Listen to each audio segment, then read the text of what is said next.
Gulê wê rojê bi kelecan bûye. Gulê ji xwarina masîyan zêde hez dikir. Ji ber ku masî ji bo tenduristiyê gelekî bifêde ne.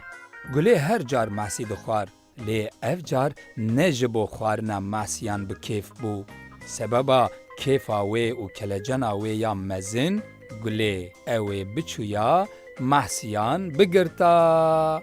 Cara yekemîn ew ê biçûna mahsiyan. Sebeba kelecana wê ew bûye ku di derheqê gola ku ew ê biçûna masiyan lê bigirtana gelek tişt bihîstibû. Di wê golê de gelek cûreyê masiyan hebûne. Dibe ku gulê ji wan masiyan heta niha qet nedîtibe jî. Paşê li derdora golê pir zêde dar hebûne. Ji ber wê jî herkes ji bo seyranê û ji bo girtina masiyan diçûn wê golê. Amadekirina şewk û toran hate kirin. Piştî ku hemû amadekarî qediya, gulê û bavê xwe ji malê derketin û ber bi golê ve meşiyan. Bi rê de gulê ji bavê xwe pirsiye. Bavo, çend cûre masî di wê golê da hene? Masiyên kesk, mor, ên zer jî hene gelo. Ma mirov wan xwedî bike dibe.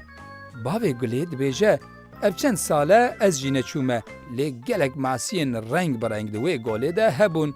Ka em ê bi hev re binhêrin. Di dawiyê de gihîştine devê golê. Erê, li dora golê gelek dar hebûne. Lê gulê dibêje, ma ew qas dar li kolana mala me jî hene bavo. Dema ku bavê wê dibihîse, li gulê vedgere û dibêje, berê ev der newsa bû keça min. Li vê derê gelek zêde dar hebûn.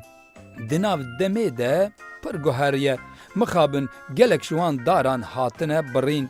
Van daran berê gelek xweş bûn. Niha hemî xweşiyê bi daran va mixabin birîne. Gulê dibêje, niha masiyên di golê de wek berê ne newsa bavo, wê çaxê dengek bi keser dibihîzin. Gava li kêleka xwe dinihêrin, dibînin yê ku keser dikişîne beqeke aviye. Beqa avî gelek xemgîn e û ji kûrahiyê axîn dikişîne. Gulê dibêje, beqê tu çima ew qas axîn dikişînî? Ma ez ê çawa axînê nekişînim?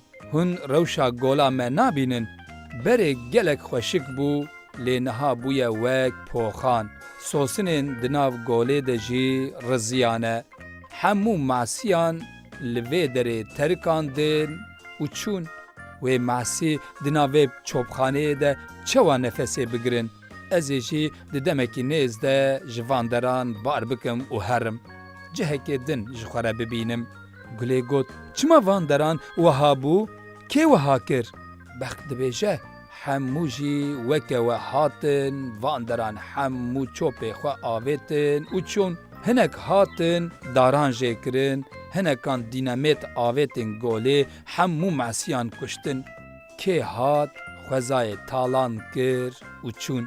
Dema gulê van tiştan bihîst, li bavê xwe vegeriya û got, bavo, ez soz didim ku ez ê ji dar û beran û avê û xwezayê pir hez bikim û ji ajalan jî ez ê gelekî hez bikim. Bi xemgînî gulê û bavê xwe vegeriyan malê.